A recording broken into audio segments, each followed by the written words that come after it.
Mga kaswerte, ngayong July 10 po na darating ay ang tinatawag po nating Back Moon or Full Moon. Don't know, pag full moon po, malakas po ang energy ng manifestation. So let me share to you 5 mantras that you can recite during full moon.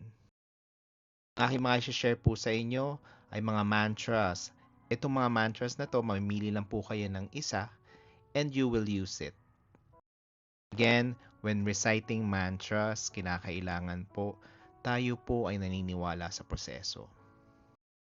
You can recite this for as long as you want hanggang sa dumating po sa point na naniniwala na po kayo at nararamdaman nyo na po sa inyong sarili yung mga sinasabi ninyo. For our number 1 mantra, I am one with success at all times. Second mantra, if my professional life is not fulfilling me, I can create change. Number 3 mantra, I am worthy of success and attention.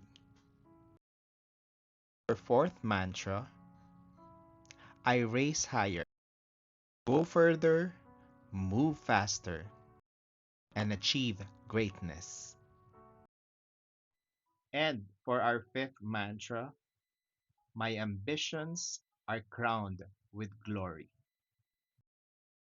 Wala, you could also use the 369 method.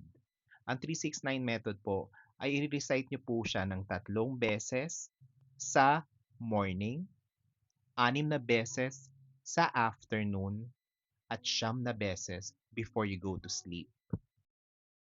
Ang hinihintay ninyo, pumili na ng isang mantra at gawin ito ng may buong paniniwala. This is Angel Card 88 saying love and light to all, and let's be a blessing to others.